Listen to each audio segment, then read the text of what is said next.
With Christmas in the year of 1963 rolling around, the Radmore Railway was busier than ever, and the engines found they had more than enough work to do. Shaw was taking the Golden Arrow extension and would pass Winston on the Durmont Viaduct. The two would whistle to each other and vanish into identical clouds of steam.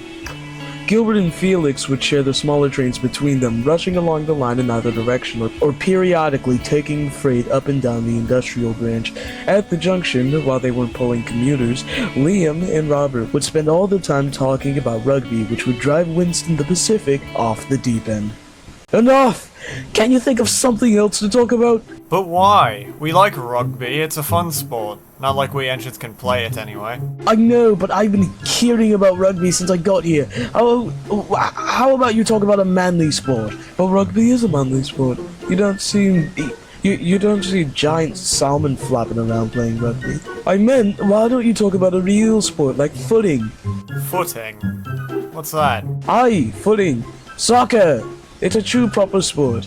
I think you mean football. Oh, yes, of course, football. Well, I like listening to the BBC announcers read the results on my drivers on radio. Winston's frown turned to a smile. Now you're talking, mate. They all chatted together for ages until the yardmaster told them to get back to work. Liam set off to take the evening commute into Sutton, and Robert, being the shunter at Lynchfield, fetched Winston his coaches. He waited under the signal gantry. There were quite a few signals in the gantry, the red ones being the home signals and the yellow being the distant. In the distance, an express was snorting up the gradient towards Lynchfield, and as it approached, Winston whistled to say hello. The engine rounded the curve and burst into view as he galloped over the points and on into the sunset.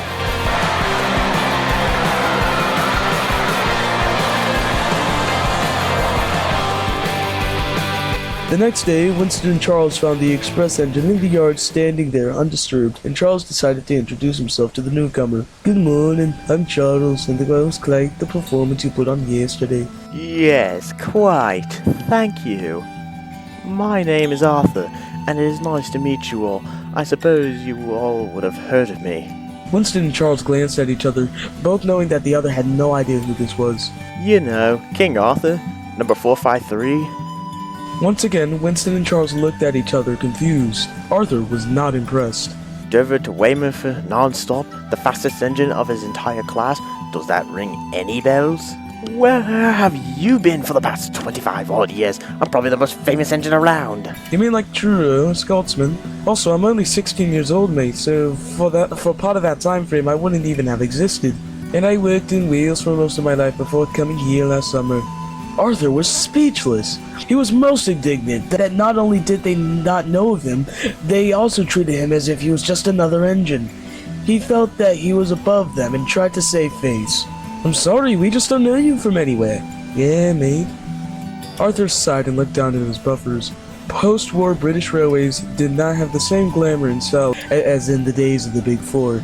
He should have known about trains like the Atlantic Coast Express, but the engine that pulled it regularly? Forgotten about, and antiquated. He felt rather depressed. Well, tell us about yourself then, if you're supposedly this famous. It's obvious, Winston, this is just another random bloke. Shush, Charles. Now, Arthur, may you please continue? Well, alright, then. It all started back in 1925 when I rode out of Eastleigh for the very first time. Then there was the time I broke the speed record for the entire region. Then almost got hit by one of the Jerry's bombs. I barely made it out alive. Arm exchange trials were no fun. As the Cold War started, the threat of retirement did as well. Then, after what seemed like hours to Winston and Charles, but was about 45 minutes, Arthur finished with his thoughts about the yard. This is a fine yard you have here. Well, I've only been here a year, but despite all the ash and coal dust, it's a fine place. And the engines here keep good company. I'll double that opinion. Pray tell, what are the names of the engines that work here?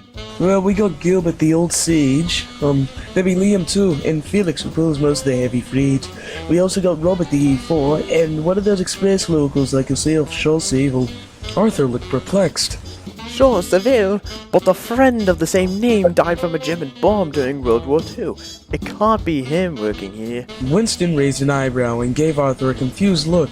Don't be a draft, Winston. Didn't I just tell you? I don't know what you're banging on about. He does work here. Look!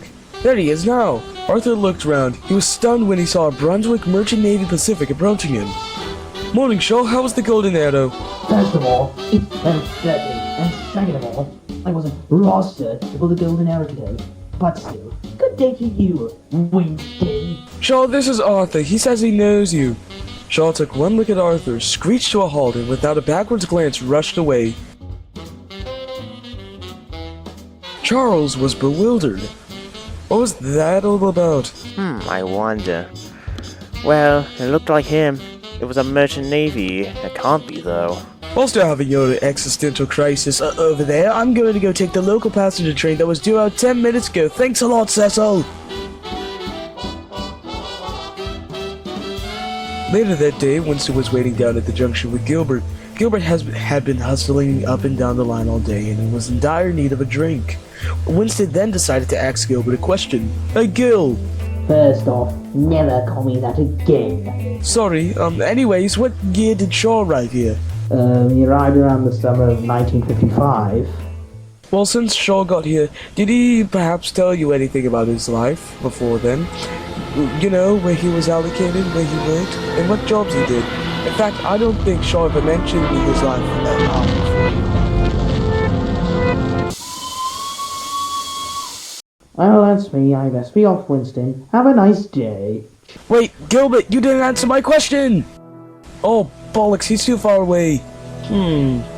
Shaw and Gilbert being strange. Whatever got into everyone today? I'm afraid for you and me, that's another story, but for Shaw, his story is only just beginning.